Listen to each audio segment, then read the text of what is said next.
इसका मतलब ये है कि उसके पास पहले पैसे थे, पहले वो धनवान थी, तो इस वजह से उसने जितने भी वेद है, ये वेद वो वेद, ऐसा वेद मतलब डॉक्टर, ये डॉक्टर वो डॉक्टर, ये स्पेशलिस्ट, ये वो वाला स्पेशलिस्ट, ये न्यूरोसर्जन, ये हार्ट का रोगी, ये दिल का रोगी, ये किडनी का स्पेशलिस्ट, रही सारे के सारे डॉक्टर के पास में चली गई कि हो क्या रहा है।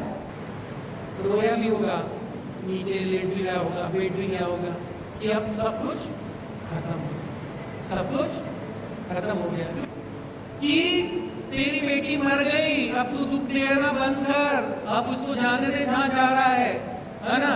और जो बोल रहा था कि अब सब कुछ खत्म, तो यीशु मसीह ने बोला कि मत डर, सिर्फ विश्वास रख। आशीषें, मेरा एक सवाल है आप लोगों से कि आशीषें किसे मिलेंगी? बताइए, आशीषें किसे मिलेंगी? जी बोलिए बोलिए, मैं सुनना चाहता हूं। आशीषें किसे मिलेंगी? जो आप परमेश्वर की आज्ञा को मानता है, ठीक है। और किसे मिलेंगी? हाँ, जो प्रभु में बना रहेगा। और किसे मिलेगी? जो उसके वचनों पे चलेगा। आंटी, और किसको मिलेगी? बच्चों में से कोई कौन बताएगा कि आशीषें किसे मिलेगी? आप जो बोल रहे सही बोल रहे हैं, बिल्कुल सही है। जो वचन पे चलेगा उसे ही तो आशीषें मिलेगी, दूसरे को थोड़ी मिलेगी। लेकिन और बताएं, और किसे मिलेंगी आशीषें? जो परमेश्वर के वचन को चलता, जो परमेश्वर के वचन से भय मानता, जो परमेश्वर के वचन की राहों के ऊपर चलता है, और जो उसके लिए प्राण दे देता है, उसके लिए सब कुछ दे देता है, उसे आशीषें मिलेंगी। लेकिन वो आशीष लेना नहीं चाहता तो सब कुछ करता है ना। आशीषें परमेश्वर देना चाहता है, वो जिस काम के लिए बना है वो कर भी रहा है, लेकिन सामने वाला आशीषें लेना नहीं चाहता, ग्रहण नहीं करना चाहता, तो क्या मिलेंगी? तो इसके लिए आपको क्या करना पड़ेगा? अगर आशीषें चाहिए तो आगे बढ़कर उसे लेना भी होगा। क्या करना होगा? उसे आगे बढ़कर लेना भी होगा, है ना।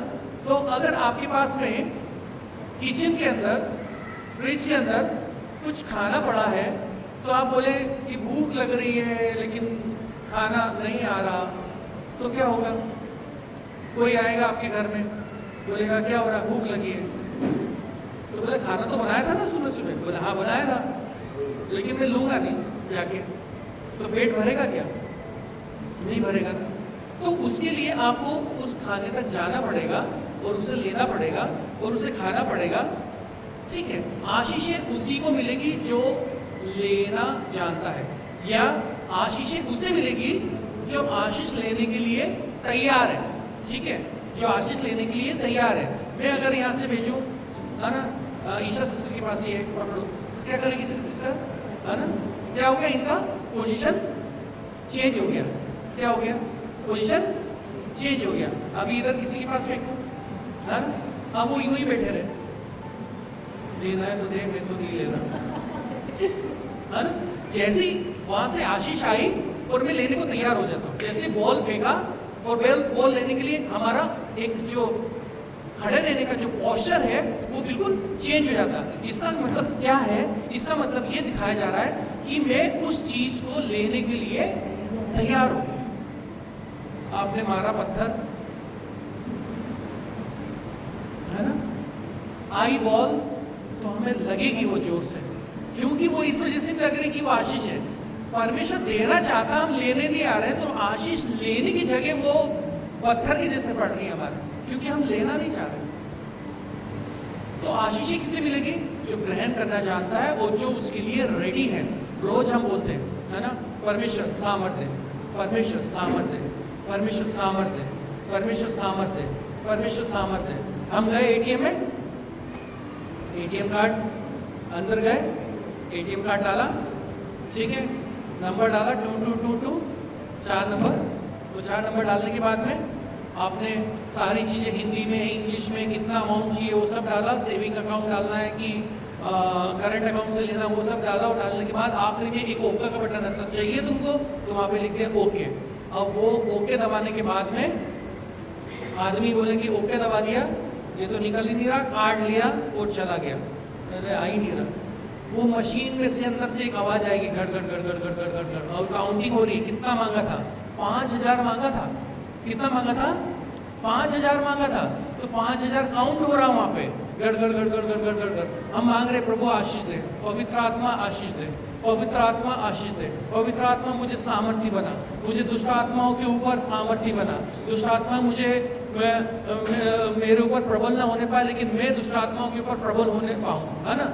हम मांग रहे हैं, लेकिन जैसे ही परमेश्वर पावर देने की, सामर्थ्य देने की कोशिश कर रहा है, हमने उठे एटीएम निकाला, वो मशीन गिन रही है। कितनी मांगे थे? 5000 मांगे थे, 5000 रुपए मांगे थे, है ना। मशीन में से कितने मांगे? 5000। और काउंट करने में टाइम तो लगता है। अगर आपने 100 के मांगे हैं, ये 500 रुपए के मांगे हैं, अगर है ना 200 के आ रहे हैं, कौन से आ रहे हैं पता नहीं, लेकिन आएंगे 5000 ही आएंगे। अलग अलग तरीके में आएंगे, लेकिन आएंगे 5000 ही। लेकिन वो मशीन गड़ गड़ गड़ गड़ गड़ आवाज कर रही है, लेकिन हम वहाँ पे इंतजार ही नहीं कर रहे। हम इंतजार नहीं कर रहे और हमने बोला कि हमारा एटीएम दो, हम तो जा रहे हैं। फिर क्या होगा? मैं चला गया और मेरे बाद मेरे पीछे जो लाइन में लगा हुआ आएगा। आशीषें किसको मिलेंगी? जो लेने को तैयार है, और वो अपना नहीं भी होने के बाद, और फिर यूं करता है प्रभु को, और लेने के बाद प्रभु को ही धन्यवाद करता है। वाह, 5000, मैं तो 2000 निकालने आया था, वो भी बच गए और 5000 भी मिल गए। हालेलुया। तो आशीषें किसे मिलेगी? जो तैयार है लेने के लिए, जो उसके लिए मेहनत कर रहा है, ठीक है। आशीषें उसी को मिलेगी। हालेलुया। और आशीषें अगर आ रही हैं, अब मान लो कि आपके पास में आशीषें आ रही हैं, उतर रही हैं, लेकिन आशीषें प्रभु और किसे देगा? अब ये प्रभु के ऊपर भी है कि आशीषें प्रभु देगा किसको? प्रभु आशीषें उसे ही देगा जो उसे संभाल सकता है। जिन आशीषों को वो संभाल सकता है, प्रभु उतनी ही आशीषें देगा। मैं कार संभाल सकता हूं, इसलिए मुझे कार की आशीष मिल रही है। मैं एरोप्लेन नहीं संभाल सकता, इसलिए मुझे अभी तक एरोप्लेन नहीं मिला है, हेलीकॉप्टर नहीं मिला है, या BMW जैसी कार, रोल्स रॉयस जैसी कार, मर्सिडीज जैसी कार नहीं मिली है, क्योंकि मैं उसका खर्चा नहीं उठा पाऊंगा। इस वजह से परमेश्वर ने वो आशीष मुझे नहीं दी है। एक बच्चे को आप, ये जो छोटा सा बच्चा है यहाँ पे, आप एक तेज धार वाली छुरी देते हो क्या? नहीं देते हो। लेकिन वही जब 20 साल की हो जाती है, तो 20 साल का हो जाता है तो देते हो ना। लड़कों को जब भी बाइक देते हो क्या? जो छोटा 5 साल का बच्चा है, अभी वो है ना हमारे बीच में, है ना, वो साइकिल चलाता है, वो इतनी सी साइकिल है। अभी हम बोले अरे तो क्या छोटी सी साइकिल चलाता है, तू मेरी बाइक ले जा। हम देते हैं क्या? हम क्यों नहीं देते? क्योंकि वो उस बाइक को, लड़की उस छुरी को संभाल नहीं पाए। अभी इस बच्चे की फीस आप जाकर जमा करके आते हैं, आप देते हैं क्या? बोले नहीं, ले कैश ले जाओ और तू ही जमा करना। ऐसा करते हैं क्या? क्योंकि वो इसको संभाल नहीं पाए। तो परमेश्वर भी ऐसे ही है। अगर जब आप उस आशीष को संभाल नहीं पाओगे, तो परमेश्वर उस आशीष को नहीं देता है। इसलिए आशीष को लेने के लिए उसकी तैयारी करके हमें तैयार होना पड़ता है कि प्रभु वो आशीष के लिए हमें तैयार होना है। ठीक है, ठीक है, समझ में आया, है ना। तो आशीषें किसको मिलेंगी? जो ग्रहण करेगा, जो तैयार होगा, और जो संभाल सकता है उसी को, है ना।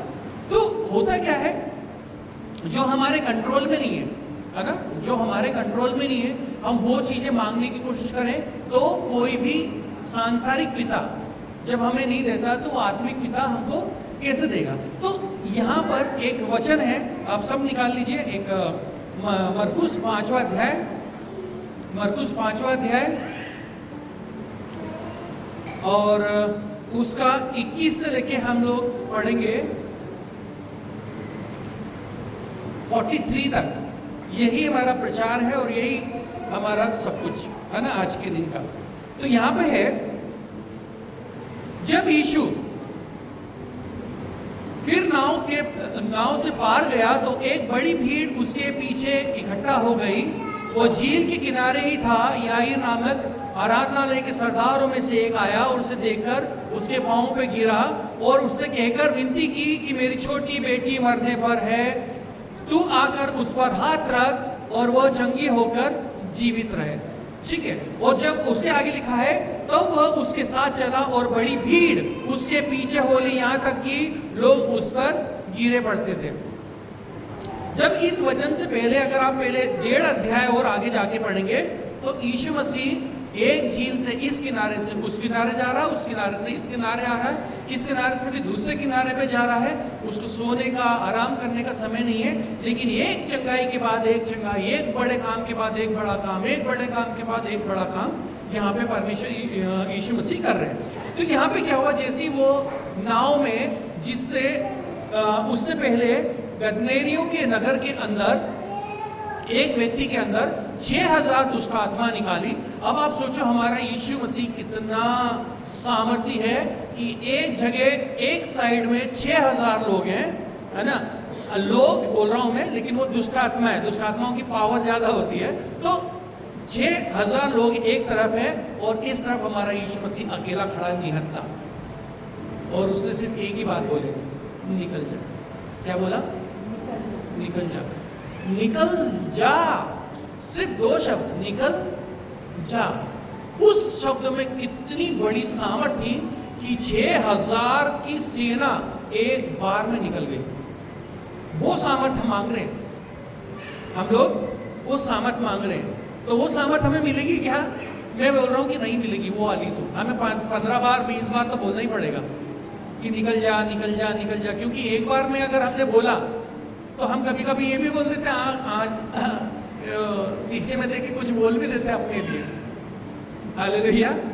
शीशे में देख के हम अपने लिए कुछ और भी बोल देते हैं। वो निकल जा में अगर हमने कुछ बोल दिया और वो सामर्थ प्रकट हो गई और वो हो गया, तो हमारे साथ में उल्टा ही हो जाएगा। तो इसलिए परमेश्वर भी इस तरह की सामर्थ तभी देता है जब हम उसको संभालने के लायक हो जाए। लेकिन कभी कभी होता यह है कि परमेश्वर देना चाहता है, परमेश्वर आशीषित ही करना चाहता है, डेफिनेटली, इसमें कोई दो राय नहीं है कि परमेश्वर कभी भी ये बोलेगा कि नहीं बेटा मेरे बेटी के लिए, मेरे बेटे के लिए अच्छा नहीं है, मैं नहीं दूंगा, ऐसा कभी नहीं करता। वो देना ही चाहता है। लेकिन कभी कभी ऐसा भी होता है कि हम अपनी मर्जी के अनुसार जाकर उसे परमेश्वर से छू कर और उससे ले लेते हैं जबरदस्ती कि नहीं प्रभु मुझे तो जिद पे आ जाते हैं हम लोग, नहीं परमेश्वर मुझे तो चाहिए ही चाहिए, है ना। क्या बोलते हैं? बच्चे पे ध्यान मत दें आप, बच्चों को रहने दो, है ना। जहाँ घूम रहा है, जैसे घूम रहा, आप अपना ध्यान वचन पे लगाएं। ओके, तो हमें चाहिए ही चाहिए, हमें चाहिए ही चाहिए, है ना। जैसे हिमांशु सिस्टर है ना, मुझे अपने परिवार के लिए चाहिए ही चाहिए। खड़ी हो गई, जिद पे अड़ गई। निशा बोलती है जिद्दी है बहुत, अड़ गई बिल्कुल, है ना। मैंने बोला तुम पे ही गई है ना, मैंने भी यही बोला तुम पे ही गई, जिद्दी है। ठीक है, जिद करो, लेकिन अच्छी जिद करो, जिद करो, एक अच्छी जिद करो, तो फल तो आएंगे, है ना, फल तो आएंगे। तो यहां पर क्या हो रहा है कि एक आराधनालय के सरदार, आराधनालय का सरदार, देखो समझना इस बात को, पहले तो वो यहूदी है और आराधनालय में एक पास्टर है ना, अपन पास्टर करके लेते हैं, आराधनालय का सरदार, आराधना में सरदार पास्टर है। लेकिन यहाँ पे लिखा है वो आराधनालय के पास्टरों के में भी सरदार है, उनका भी लीडर है ना, उनका भी लीडर है। वो आके, यहूदी कभी आके किसी को दंडवत करते हैं? किसी को नहीं करते। लेकिन उसको ये मालूम था कि यीशु मसीह मेरी बेटी के लिए, जब अपने पास अपने ऊपर जब परेशानी आती है ना, और ऐसी परेशानी जो हमारे हाथ में नहीं है, तो कुछ भी करने को हम तैयार होते हैं। यहाँ मत्था टेकना, यहाँ चले आएंगे, वहाँ लुढ़क के जाना, वहाँ लुढ़क के चले आएंगे, इस पहाड़ पे चढ़ना, पहाड़ पे चले आएंगे, 10 बकरे काटने, 10 बकरे भी काट देंगे, जो करना, जो करवाना सब करवा लो, हम करने को तैयार है, क्योंकि मेरी स्थिति अब ऐसी हो गई है। तो हम करने को तैयार रहते। तो वो आराधनालय का जो सरदार है, जिसका नाम याईर है, वो आके यीशु मसीह के पैरों पे गिरता है और वो उससे एक विनती करता है। विनती करता है, क्या विनती करता है? कि मेरी छोटी बेटी, है ना, छोटी बेटी हमेशा सबकी प्यारी होती है ना, बड़े से छोटा वाला ही ज्यादा प्यारा होता है। तो बोलता है मेरी छोटी बेटी मरने पर है। क्या बोलता है? मेरी छोटी बेटी मरने पर है, और तू आकर उसके सिर के ऊपर क्या रख? हाथ रख। उसको ये पता था कि ये यीशु जिसके ना पास ना तो जमीन है, ना जायदाद है, ना घोड़े हैं, ना हाथी है, ना राजपाट है, कुछ भी नहीं है, लेकिन इसके हाथ रखने से मेरी बेटी क्या हो जाएगी? जीवित हो जाएगी। और वो बोलता है कि तू हाथ रख जिससे वो चंगी होकर जीवित रहे, है ना, चंगी होकर जीवित रहे। तब वो उसके साथ चल दिया। यीशु मसीह उसके साथ ये बात सुनकर चल दिया, उसके साथ हो लिया। एक दूसरे मत्ती में लिखा है कि वो उसके साथ तुरंत चल दिया। और अब ये बात हो रही है ना, ये बात हो रही है यहाँ पर। यीशु मसीह जा रहे हैं, और जहाँ जहाँ यीशु मसीह जाती थी, आजकल तो फोन कॉल है, वीडियो कॉल है, व्हाट्सएप है, फेसबुक है, टेम्पलेट है, पैम्पलेट है, छाप कर भेज देते हैं, यहाँ मीटिंग होने वाली है, यहाँ मीटिंग होने वाली है, इतने लोग आने चाहिए, इतने लोग बुलाते रहते हैं, आ जाओ आ जाओ आ जाओ। अभी जो सम्मेलन हुआ उसमें भी मैंने सबको बुलाया, आइए आइए, इन्वाइटेड है, आप इन्वाइटेड है, प्लीज आइए प्लीज आइए प्लीज आइए करके हमने इन्वाइट किया। यीशु मसीह किसी को इन्वाइट नहीं करता, उसके पीछे भीड़ की भीड़ चली आ रही है ना, और भीड़ की भीड़ चली आ रही है, और यीशु मसीह धीरे धीरे चल रहे होंगे, क्योंकि भीड़ जगह दे नहीं रही होगी, ट्रैफिक लग गया होगा वहां पे। तो जब भीड़ में चल रहा है यीशु मसीह, तो याईर भी उसके साथ ही चल रहा होगा। जब याईर चल रहा होगा तो वो बोल रहा होगा, यीशु मसीह थोड़े से कदम जल्दी ले लो ना, क्योंकि मेरी बेटी मरने पर है। मेरी बेटी क्या है? मरने पर है, बस उसके दम अभी निकले तभी निकले, ऐसी स्थिति में है, और इसलिए मैं तुझ पर दौड़ कर तेरे पास आया हूँ, और मैं तुझे चाहता हूँ कि तू जल्दी चले, तू जल्दी चले। तो यीशु मसीह तो अपनी चाल से चल रहे होंगे, तो बोल रहा होगा यीशु मसीह, कभी वो आगे चले जा रहा होगा, बोल रहा होगा यीशु मसीह चलो ना जल्दी, यीशु मसीह चलो ना जल्दी, यीशु मसीह चलो ना जल्दी, है ना, ऐसा। और इस बीच में क्या हो रहा है? ऐसी स्थिति है कि वो बोल रहा है कि यीशु मसीह थोड़ा जल्दी कर लो ना, क्योंकि मेरा घर दूर है ना, हम लोग पैदल पैदल जा रहे हैं, जाने में टाइम लग जाएगा, हो ऐसा ना हो कि तू ये मर जाए रास्ते में, तो तू जल्दी चल, तू जल्दी चल, और जल्दी चल के उसके ऊपर हाथ रख, और ये कि जिससे कि वो जीवित रहे, है ना। तो उसके इसी बीच में क्या हो रहा है? पढ़े कोई? जोर से जोर से जोर से।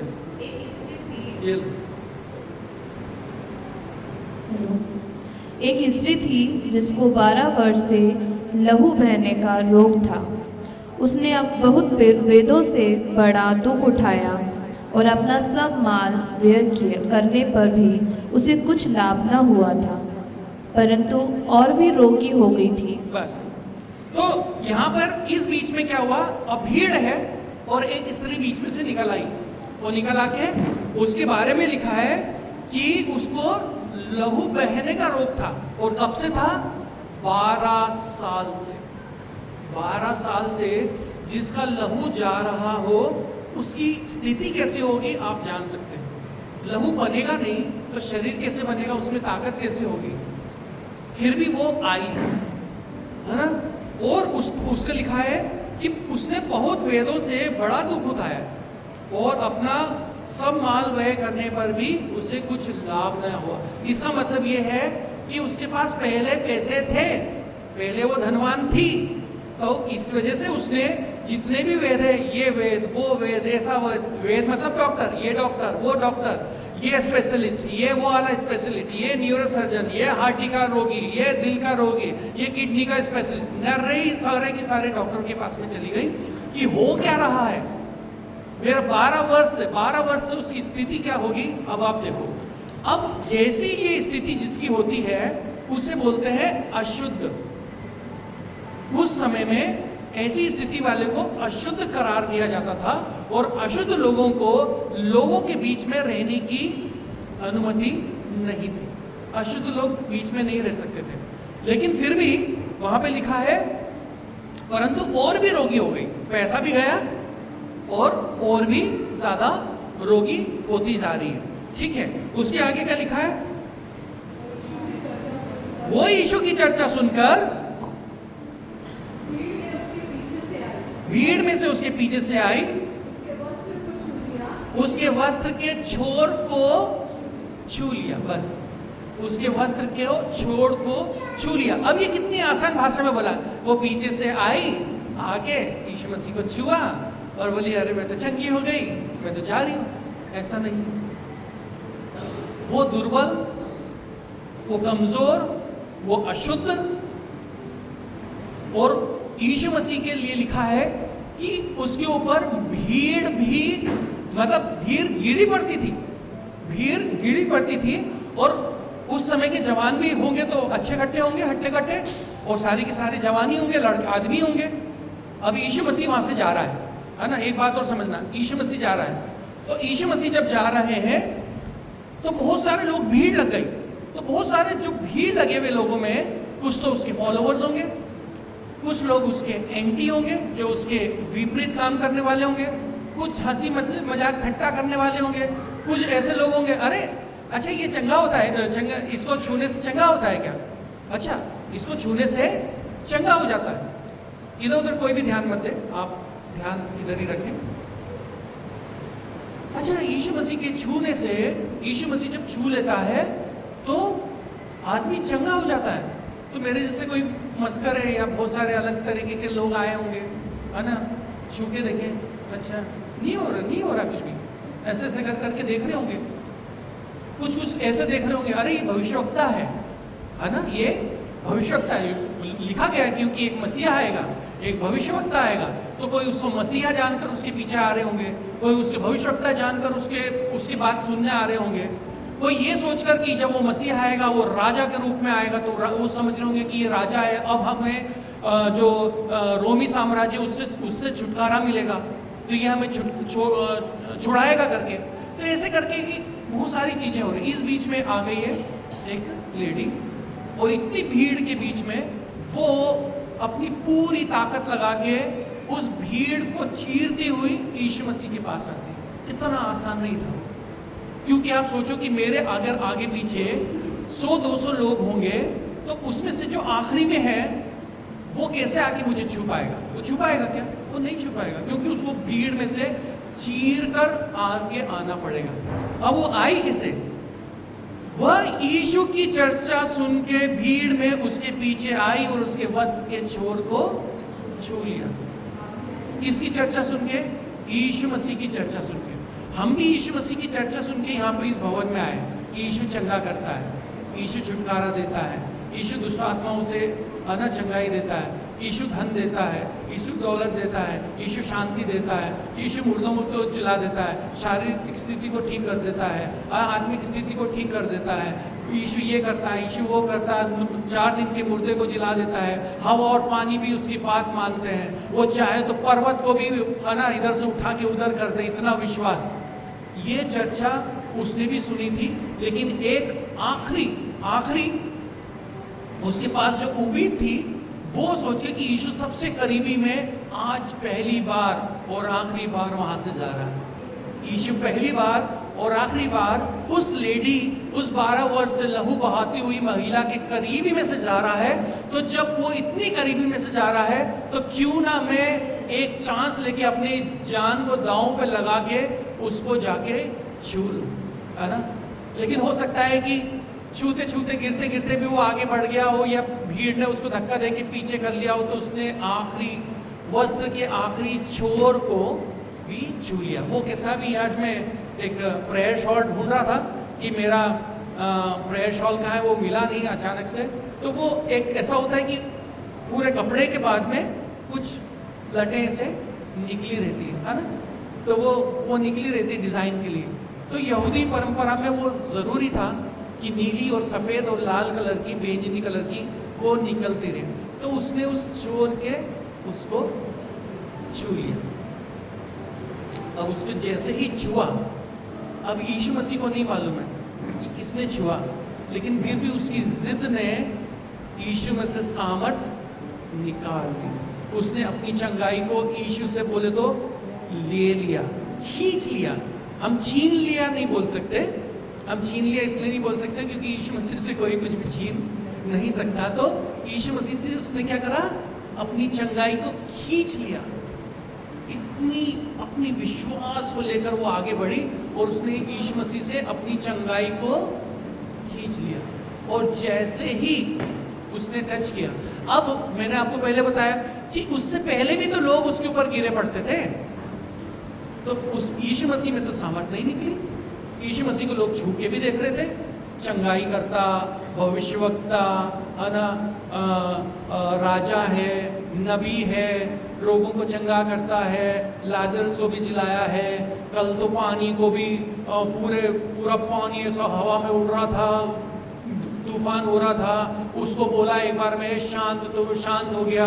कल ही तो 6000 दुष्ट आत्माओं को हमने देखा निकलते हुए, और उसके बाद में 2000 सुअरों को मरते हुए देखा। वो अकेले ने बिना कुछ करे, बिना कुछ उंगली लगाए, बिना पैर मारे, बिना हाथ से पकड़ कर कुछ भी नहीं कहा, ना तो चिल्लाया ना चीखा, सिर्फ एक शब्द बोला, निकल जा। तो ये सुनकर भी लोग आए होंगे और बोल रहे होंगे कि आज तो मुझे भी चंगाई मिलेगी, लेकिन छू रहे हैं, यीशु मसीह को छू रहे हैं, यीशु मसीह को छू रहे हैं, यीशु मसीह को छू रहे हैं, लेकिन क्या सामर्थ निकली? क्या यहाँ लिखा है ना कि हाँ, 24वें वचन में क्या लिखा है, यहां तक कि लोग उसमें गिरे पड़ते थे, है ना, उसके ऊपर, यीशु मसीह के ऊपर गिरे पड़ते थे, मतलब गिर जा रहे हैं। और इस बीच में वो आ गई महिला और उसने छू लिया, और छूने के बाद क्या हुआ कि यीशु मसीह के कदम रुक गए। यीशु मसीह के कदम रुकने के और इसके बीच में एक बात है, क्योंकि यहाँ पे लिखा है 28वें अध्याय में, क्यों जैसे पीछे से आई, चर्चा सुन के आई, भीड़ में से पीछे से आई, उसके वस्त्र के छोर को छू लिया, क्योंकि वह कहती थी यदि मैं उसके वस्त्र के छोर को ही छू लूंगी तो चंगी हो जाऊंगी। उसका विश्वास इतना नहीं था कि उसका यीशु मसीह से मिलूं, यीशु मसीह मेरे लिए प्रार्थना करे 5 मिनट की, वो हाथ रखे, क्लेम करे, खमांड करे, और मैं उससे जाके मिलूं, बात करूं, अपनी तकलीफों को बताऊं, रोऊं, है ना, कि मैं इतने साल से परेशान हूं। उसका विश्वास क्या था? इतना सा विश्वास था। क्या लिखा है कि जिसका राई के दाने के बराबर विश्वास होगा सब कुछ हासिल हो जाएगा, है ना। तो यहाँ पर वो एक ही बात कहती थी, यदि मैं उसके वस्त्र के छोर को छू लूंगी तो चंगी हो जाऊंगी। और जैसे ही उसने छुआ और वैसे ही वहां लिखा है, और तुरंत उसका लहू बहना बंद हो गया, और उसने अपने देह में जान लिया कि मैं उस बीमारी से अच्छी हो गई हूं। हमें चोट लगती है तो दर्द होता है, हमें पता लगता है कि चोट लगी है, दर्द हो रहा है ना। खून भी बह रहा होगा तो भी हमें आंख बंद करके भी बता देंगे कि हाँ, खून चोट में से बह रहा है। लेकिन जैसी जिस पल वो चंगा हो, सही हो जाता है, तो हम अपने देह में ही जान लेते हैं कि वो घाव क्या हो गया है, चंगा हो गया है। क्या हो गया है? घाव क्या हो गया है? चंगा हो गया, मतलब ठीक हो गया है। जब ठीक हो गया है तो दर्द भी, क्योंकि हम बता सकते हैं, दूसरा थोड़ी बता सकते हैं। आंटी बता पाएंगे कि मेरे चोट में कितना दर्द है? नहीं बता पाएंगे। क्यों नहीं बता पाएंगे? क्योंकि ये दर्द मुझे हो रहा है, मेरे शरीर में। वैसे ही वो बोली कि अपने शरीर में जान लिया कि मैं बीमारी से अच्छी हो गई हूं, और उसी पल यीशु ने तुरंत अपने में जान लिया। और जैसे उसने जाना कि उसमें से सामर्थ निकली है ना, यीशु मसीह ने जाना कि मेरे अंदर से में भी से एक सामर्थ निकली है। किसी में सामर्थ गई है तो मुझ में से सामर्थ निकली है। लिखा है कि तुरंत उसका लहू बहन, अच्छा 30 में लिखा है, यीशु ने तुरंत अपने में जान लिया कि मुझ में से सामर्थ निकली है, और भीड़ में पीछे फिर कर पूछा, मेरा वस्त्र किसने छुआ? मेरा वस्त्र किसने छुआ?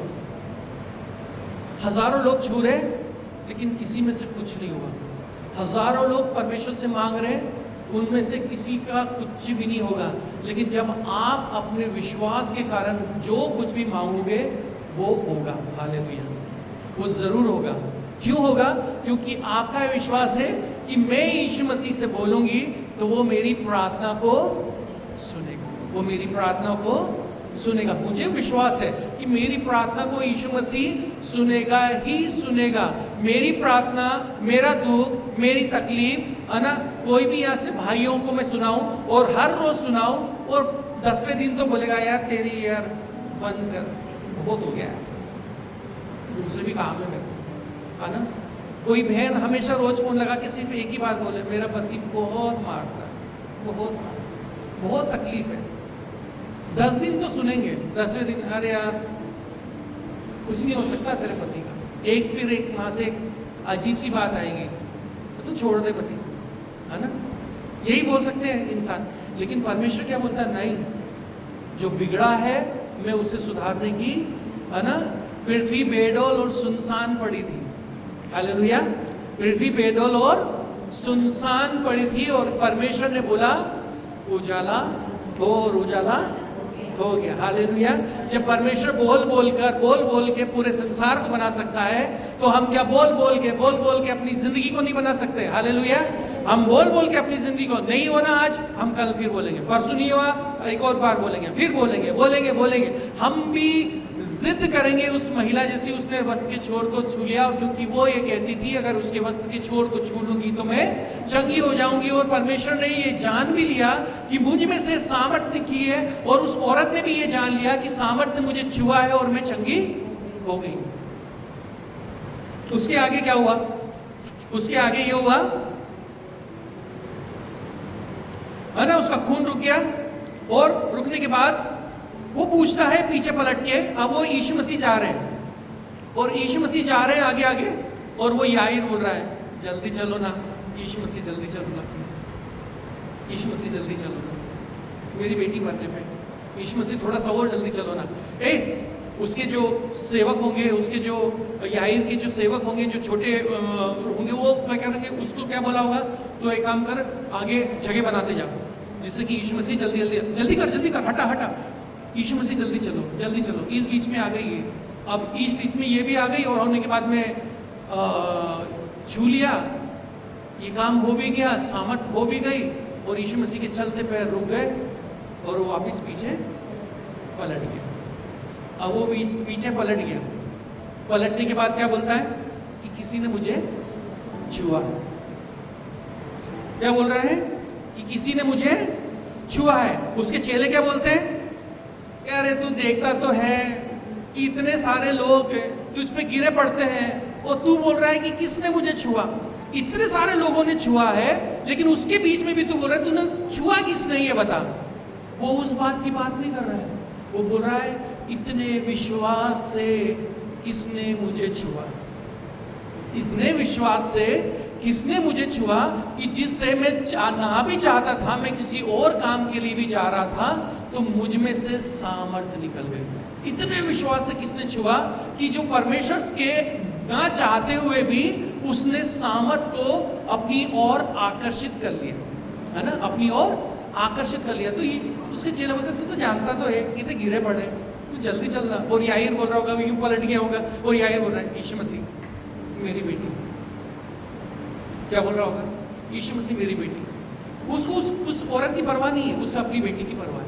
वो बोल रहा है यीशु मसीह मेरी बेटी, मेरी बेटी, मेरी बेटी, जल्दी चल, तू क्यों टाइम वेस्ट कर रहा है। वो जो ठीक होनी थी, सामर्थ निकलनी थी, निकल गई, वो हो गई, जो भी हो गया होगा, देखना चलना मेरे साथ में, यीशु मसीह मेरी बेटी। उससे सिर्फ एक उसकी बेटी, क्योंकि उसकी प्यारी बेटी मरने पर है।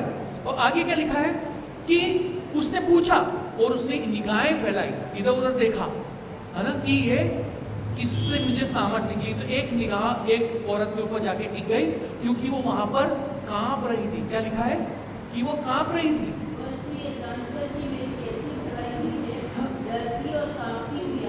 वो डरती हुई और कांपती उसके पास में आई क्योंकि वो जान गई कि मेरे जो विश्वास ने मुझे चंगा कर दिया है और यही वो व्यक्ति है, यही वो परमेश्वर है, यही वो भविष्यवक्ता है, यही वो नबी है जिसके कारण से मुझे चंगाई मिली है। तो वो उसके पास में कांपती हुई आई और बोलती है कि क्या बोलती है,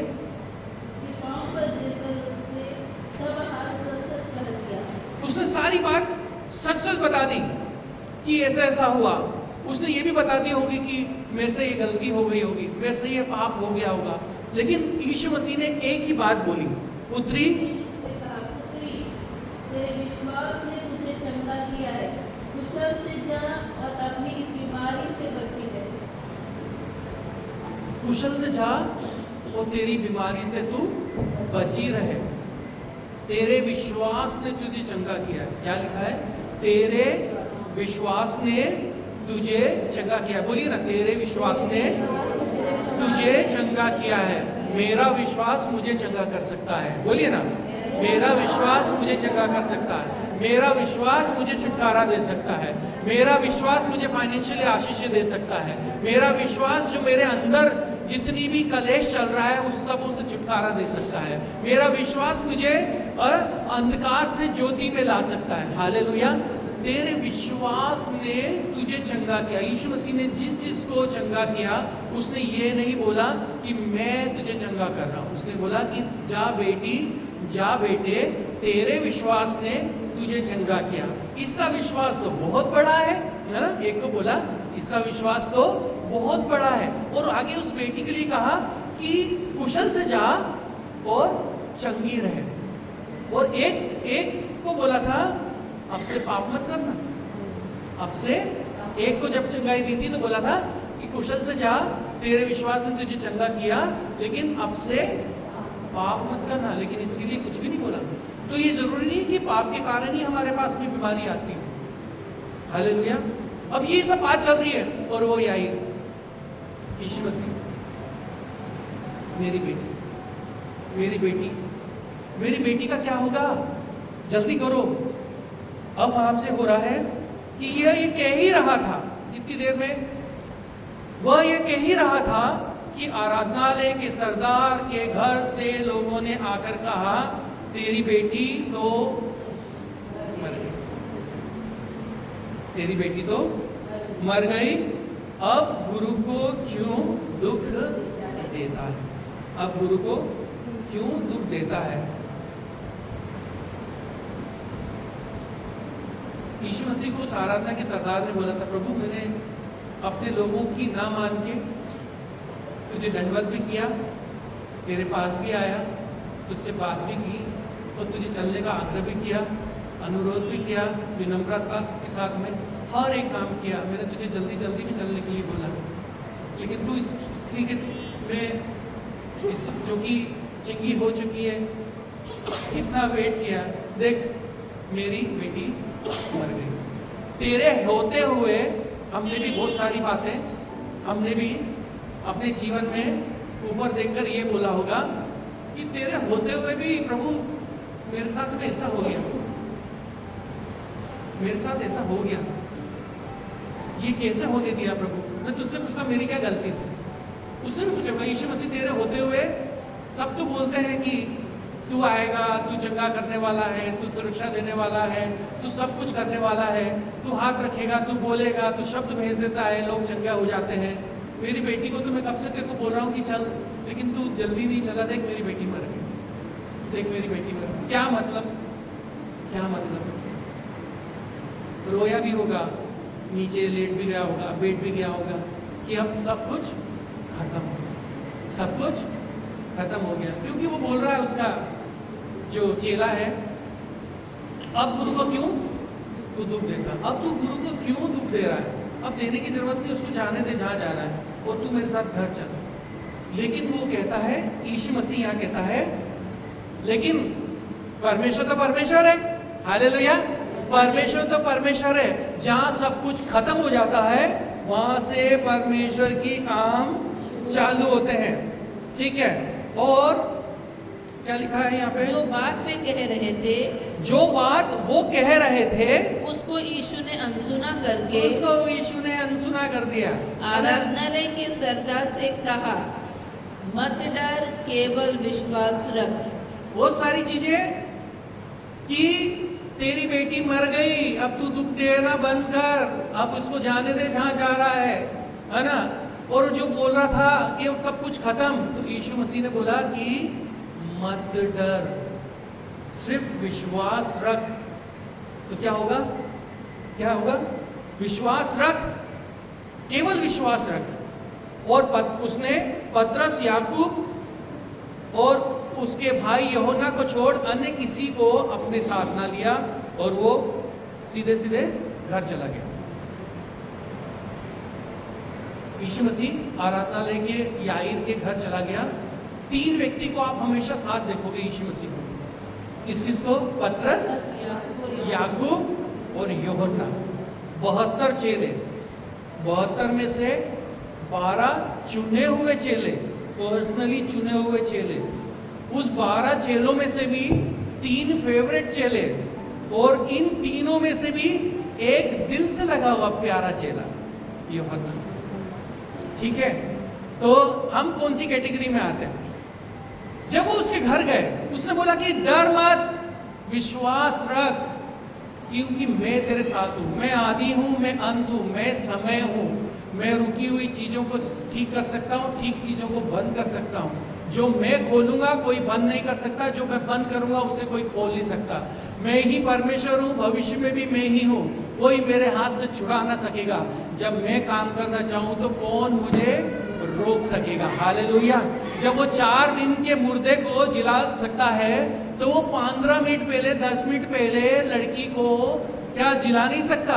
वो उसके घर गया, 3 चेलों को लिया, फेवरेट चेलों को, जो उसकी हर एक बातों को मानते थे, और जाते हुए वहां पे देखते हैं कि वहां के उसके घर में लोग रो रहे हैं, और रोते रोते कुछ कुछ बोल रहे हैं। लेकिन उसने बोला कि रो मत, लड़की मरी नहीं है, लड़की सो रही है।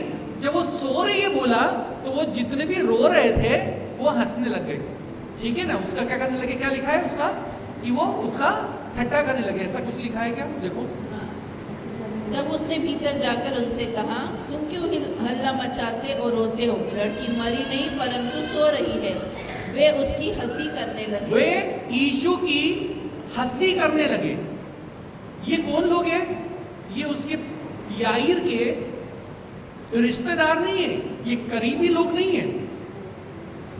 ये ऐसी प्रथा होती है, यहाँ पे भी हमारे गाँव में कुछ प्रथा होती है। जो कोई किसी के घर में मर जाता है तो रुदालियों को बुलाया जाता है। रुदाली होती है सिर्फ जो रोने का काम करती है ना? वो पर्दा डाल लेती है, घूंघट, और वो अंदर रो रही है कि वो हंस रही है, पता नहीं लगता। वो बस आवाज निकालती करके आवाज निकालती है। गाँव में ऐसा होता है। अभी ऐसा कभी भी घूंघट उठा दो तो दांत दिख रहे होंगे। तो उसी तरह के कुछ लोग होंगे जो वहां पर रो रहे हैं। तो इसीलिए, और रोते रोते हुए अचानक से हंसी कैसे आ गई? उसके ऊपर हंसी कैसे कर ली? यीशु मसीह के ऊपर हंसी कैसे कर ली?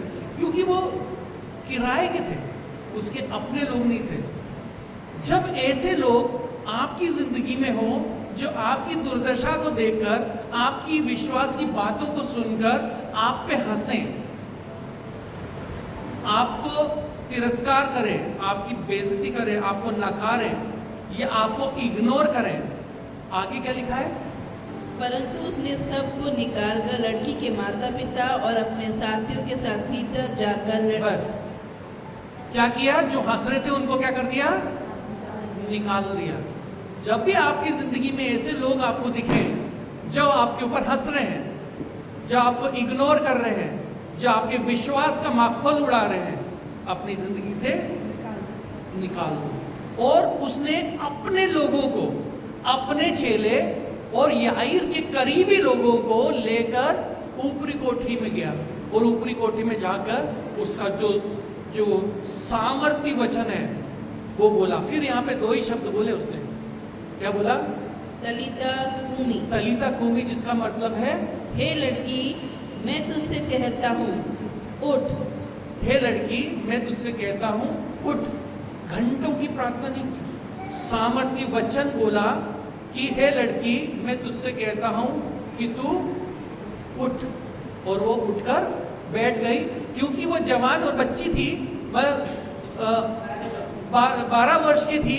वो उछलती कूदती, उसको क्या पता मर गई थी, क्या हुआ। वो उठी और चलने फिरने लगी। और यीशु मसीह ने उनको कहा कि इसको कुछ खाने को दो। यीशु मसीह ने ऐसा क्यों कहा कि इसको कुछ खाने को दो? क्योंकि वो दुनिया को ये बताना चाहता है कि वो मुर्दे और जो दुष्ट आत्मा होती है और भूत होते हैं वो खाना नहीं खाते। वही दिखाना चाहता है कि वास्तविकता में ये जीवित है। यीशु मसीह भी जब जीवित हुआ तब वो भी खाने की मेज के ऊपर ही आया, तो बताया कि मैं जीवित हूँ, ये देख खा रहा हूँ। भूत नहीं खाते। हालेलुया। जब आपका विश्वास खत्म होने लगे, यीशु मसीह के शब्दों, इस बात को याद रख लो कि एक शब्द तलीता कूमी, है ना, एक शब्द में, एक सेंटेंस में, कि अगर मैं उसके वस्त्र के छोर को भी छू लूंगी तो चंगी हो जाऊंगी। अगर मैं उसको विश्वास से बोलूंगी ना तो वो मैं चंगी हो जाऊंगी। अगर मैं विश्वास से ये बात को मैं बोल दूं कि प्रभु मुझसे गलती हो गई, वो मुझे क्षमा करेगा।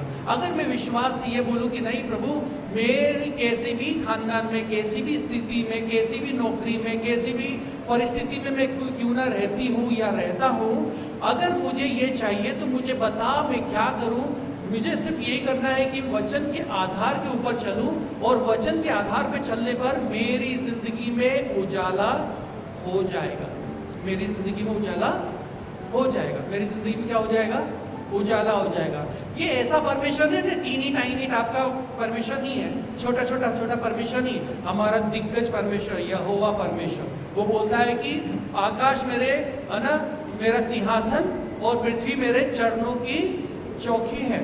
और भजन संहिता के एक वचन में लिखा है कि जब परमेश्वर सांस लेता है ना, तो उसमें से, उसकी सांस में से प्लैनेट्स निकलते हैं। आकाश मंडल के तारे, सूरज, है ना, नक्षत्र, ये सारी चीजें निकलते हैं, ये सारी चीजें निकलते हैं, उसमें प्लैनेट्स निकलते हैं उसकी सांस में से। तो कितना भयानक और कितना बड़ा परमेश्वर है हमारा। वो ऐसा परमेश्वर नहीं है कि वो आज है कल मर गया, अब क्या मर गया, अब खत्म हो गई कहानी, आज था कल नहीं है, ऐसा नहीं है। वो युगान युग राज करने वाला, युगान युग रहने वाला परमेश्वर। Hallelujah, hallelujah. तो जब हम भी बात करें, जब हम विश्वास से बोले, परमेश्वर हमारे इस वचन के आधार पर, वचन के ऊपर, पिता परमेश्वर तूने बोला है कि प्रभु मेरे वचन की सामर्थ से सब कुछ हो सकता है, तेरे पवित्र आत्मा की सामर्थ से सब कुछ हो सकता है, तुझ में होकर मैं सब कुछ कर सकती हूँ या कर सकता हूँ, तो वो आपकी जिंदगी में होगा ही होगा। जहां अगर आपको ये लग जाए कि अब सब कुछ खत्म हो गया, अब सब कुछ, याईर की बेटी मर गई, अब कुछ नहीं हो सकता मरने के बाद, तब भी परमेश्वर आपकी जिंदगी में नया काम करने के लिए बलवंत है। हालेलुया। वो बड़ा काम करने के लिए बलवंत है। वो ऐसे ऐसे आश्चर्य कर्म करेगा कि आप सोच कर समझ कर भी नहीं जान पाएंगे कि ये कैसे हो गया। जब यहाँ पर सम्मेलन चल रहा था, मैं निरंतर प्रार्थना कर रहा था, क्योंकि मुझे धमकी भी आई थी, है ना, कि आप देखते कैसे करते हो। लेकिन बाद में पता चला कि सम्मेलन खत्म होने के बाद में एक बड़ी गाड़ी वहाँ पे भगवा झंडे के साथ में खड़ी थी, लेकिन परमेश्वर ने अंदर तक आने नहीं दिया। हालेलुया। परमेश्वर ऐसे कामों को करता है, ऐसे कामों को करता है। तो जब हम विश्वास से बोले, मैं चाहता था तो मैं कर सकता था कि पुलिस रिपोर्ट करा के यहाँ पे लोगों को बुला सकता था या पुलिस वालों को बुला सकता था। हो सकता था कि मेरा वो कैंसिल कर देते, भाई ट्रेट आई है तो आप मत जाना, आप ये प्रोग्राम मत करो, कुछ बड़ा काम हो जाएगा। तो जो इतने लोग रास्ते में, उनका क्या होगा? तो मैंने बोला नहीं, मेरा भरोसा, है ना, मांस और लहू पे नहीं और घोड़ों पे नहीं, है ना, रथों पे नहीं, हमारा परमेश्वर के ऊपर ही हमारा भरोसा है और वो ही सब कुछ करेगा। तो मैंने सिर्फ एक प्रार्थना की, प्रभु इस बाड़े में, प्रभु स्वर्गीय बाड़ा, स्वर्गीय पहरा तू लगा देना कि हमारी ये बिल्डिंग, हमारी ये सब कुछ किसी को भी दिखाई ना दे। हालेलुया। और हुआ भी वैसा ही। हालेलुया। तो जब हम विश्वास से मांगते हैं तो हमारे लिए परमेश्वर खड़ा होता है, हमारे लिए परमेश्वर खड़े होता है।